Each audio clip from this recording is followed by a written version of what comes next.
Hello everyone and welcome to a new video. Games Workshop announced this year's new Christmas Battleforces and of course we need to talk about them. So in this video I'm going to share my opinion, my first impressions and my review of this year's Battleforces, and obviously I invite you to let me know in the comments what you think about them. If you like them, which one you like the most, which one you dislike the most, if you would like to get one of them. All of that, I invite you to let me know in the comments. And before I start talking, I would like to mention that usually the Battle Forces are the best deals that Games Workshop offers us in terms of the bigger the box, the bigger the discount that we are going to get, comparing if we get this big box or we buy each kit individually. But of course, I always like to remind everyone that this discount matters if we want or we like all the contents of that box, because of course, as always, if we buy miniatures that we don't want or like as part of a box because they are discounted, are we really saving money if we get things that we don't want? Enough of the introduction, let's start talking about this year's Tau Battle Force. This one is definitely not my favorite. But I have to say that I like that it has a specific theme. I mean, everything there are Tau battlesuits, and I like that because like that is much easier to get this box if someone wants to, let's say, expand an existing army or starting a new one. Here we have a solid selection of battlesuits, and I think that that's good. Maybe it's a little bit sad that we have 4 different battlesuits, but we don't have Crisis battlesuits that are probably the most iconic ones. But still, it's not that bad. We have like a nice variety, and I like that. Aside from that, if we combine this battle force with the combat patrol, yes, we have the exact same character twice. But the good thing about that Tau commander is that we can assemble that miniature in 2 different types of battlesuits. So for someone that doesn't have a single Tau miniature, if they got this because they like all the battlesuits inside and then they want to get the combat patrol, I think that that's a solid foundation for an army. And yes, we have the same Tau commander, but we can assemble with 2 different ways, and there's like a lot of different weapon options and everything, so I don't think that it's that bad. And it's not my favorite, I don't love it, I don't think that I would get it even if I wanted to start collecting Tau right now, because I like a little bit more the tanks. But I think that it's not that bad. Now let's talk about the Necrons Battle Force. I like this one more because, I mean, when we look at that image, we have that fantastic centerpiece that it's like very eye-catching. We have that magnificent sedan that looks great, and I like that one a lot. So yes, it looks cool and it looks great. Aside from that, let's say that the warriors and that sedan, they are like, I will say kinda newish, because they are new from the past edition of Warhammer, so yes, the sculpts are quite new. And that Overlord that we have there, it came out this same edition, so it's like a very new miniature, and that's great. So I like that part of the box a lot. And then we have 2 units of either Praetorians or Lich Guard that we can assemble either way. That one, it's an older kit, but I have to say that when we look at it, it doesn't feel that old. So that's good.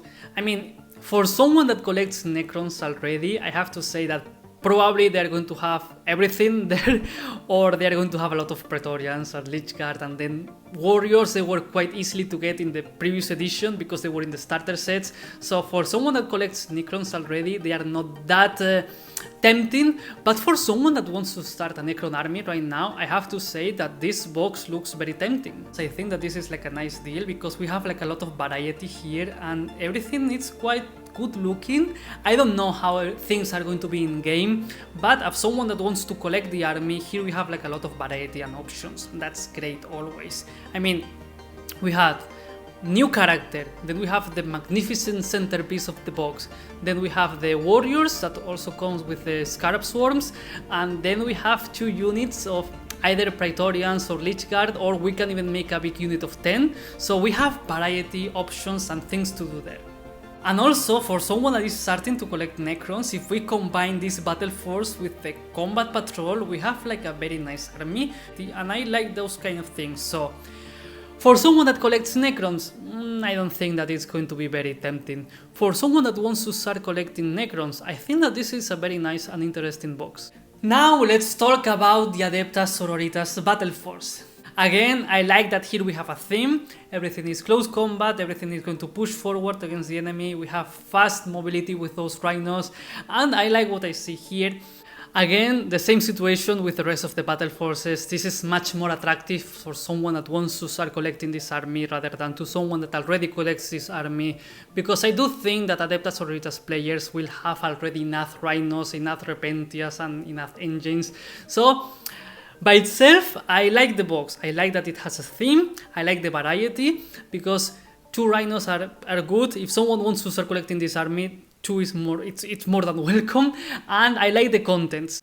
Aside from that, it's quite nice that we can combine this battle force with the combat patrol as well, because yes, we have 1 unit that is going to be repeated in both of them, but it's okay, it's not that bad, and I do think that it's a very interesting box. I mean, we have a very interesting character, we have a variety of units there, we have the 2 rhinos. I think that it's a nice foundation for Adepta Sororitas army.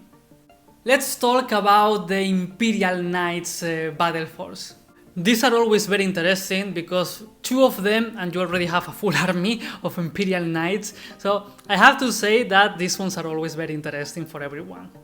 Literally, we get 2 of these boxes and we have like the full proper Imperial Knights army already. I don't know if it's too effective in the meta right now or not, but we have like the full army, because we will have 2 big knights and 8 smaller ones. That will be awesome. This is the full kit. We don't have to assemble that specific knight. We have like a lot of different options. We have like a lot of different big knights that we can assemble. The same with the Helverins. We should be able to also assemble the Warglaives, so that should be awesome. And that's why I like this box so much, because this is perfect for everyone. If someone has already like an army of Imperial Knights, with this box we can expand that army, because we can assemble these miniatures in different ways, and we can have like a different knight or different of the smaller ones, so that's good, and I like this box a lot.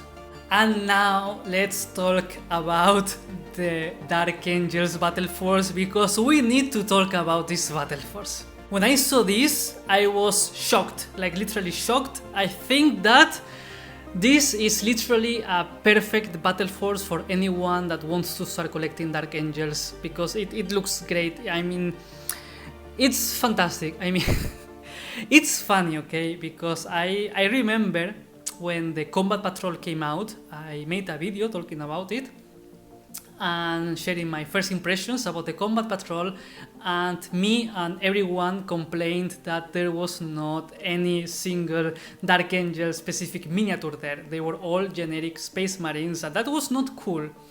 And here we have almost the completely opposite. We have Lionel Johnson, the Primarch of the Dark Angels. That's awesome. It's awesome that that miniature is inside of this battle force. Then we have 2 units of the Knights, and that's great. We have 2 units of Deathwing Knights. That's awesome. And then we have 2 units of Inner Circle Companions. So it looks fantastic. I mean, I have to say that for a Dark Angels player or someone that wants to start collecting them, this is awesome, because aside from that, all of these miniatures except for the Lion, they came out this edition of Warhammer 40k. I mean, they came out very recently, so probably there's people that they don't have them already, so I think that this is like a perfect box. And aside from that, there's also a Chaplain in Terminator armor, so it's like this is like a very good looking box. I think that the range of the miniatures here is fantastic. I mean, even if someone got the army set of the Dark Angels and there was already some Deathwing Knights there, it's okay, because we can have 3 of them in game and we can collect them like that, so it's okay, it's not a big issue, it's good. If someone got the Combat Patrol, of course, here everything is specific for the Dark Angels, there's no overlapping, there's not the same miniatures, so of course we have like a proper Dark Angels army here. And not only that, but we have the same unit twice, okay? But the assembling options are different. I mean, we can have, even if we have 2 sets of Inner Circle Companions, we can assemble them in completely different ways, because the miniatures by themselves are really good, and we can have like a big unit of 6, all of them with different poses, or we have 2 units of, and still maybe the one with the banner, it's going to be super similar, but aside from that, the rest of them are going to look unique. It's the same with the Knights, because as we can see in that image, we can have them with the nice hoods or with the helmets, and they can be wearing the swords or the maces, so they are going to look different, and we can assemble them in different ways. They will feel different even if it's the same kit. And then we have the lion and a Terminator in, well, a chaplain in Terminator armor, sorry. I do think that this is like a 10 out of 10 for Dark Angel players. I think that this is like an awesome battle force. It's perfect. I wouldn't change anything. So basically, my final thoughts are that the Imperial Knights battle force is really, really good and a perfect battle force. I do think that the Dark Angels battle force is beyond awesome. I wouldn't change anything. 10 out of 10. Those two, I do think that they are really, really, really good deals. Then I like a lot the Necrons battle force. It's not my favorite. I don't like it as much as the previous ones that I mentioned already, but I think that it's okay. And then maybe one step behind, I don't dislike them, but I like them least, like the Adepta Sororitas one and the Tau. But of course, this is not for me to judge. This is just my opinion. I'm not going to be the one that will start those armies, so I'm not the public for those boxes, and it's for the people that want to start collecting those armies to decide. Overall, I think that this year's battle forces, they look very good. I like what they did with them, and especially I like that all of them are mostly focused into getting people into collecting those armies. So it's, as always, it's a great opportunity for people that they are like, okay, I think that at some point I will start this army. This year there's nice opportunities for some of those armies, so it's good. But of course, as always, these are just my thoughts and opinions, and again, I invite you to let me know what you think about these battle forces in the comments. And the most important part is that it's very, very weird for me that this year they wouldn't announce a generic Space Marines battle force. So for me it's kinda weird, let's say. I will expect a generic Space Marines battle force, but there's none of them, so we will have to wait until next year. And with all of that being said, this is the end of the video, so these were my first impressions, opinions and review about this year's battle forces. And of course, I invite you to let me know in the comments again what you think about them, especially if you're interested in getting one of them, because I'm very interested about that. And with all of that being said, as always, if you're still here, please consider giving me a like and subscribing. Thank you very much for watching, and see you next time.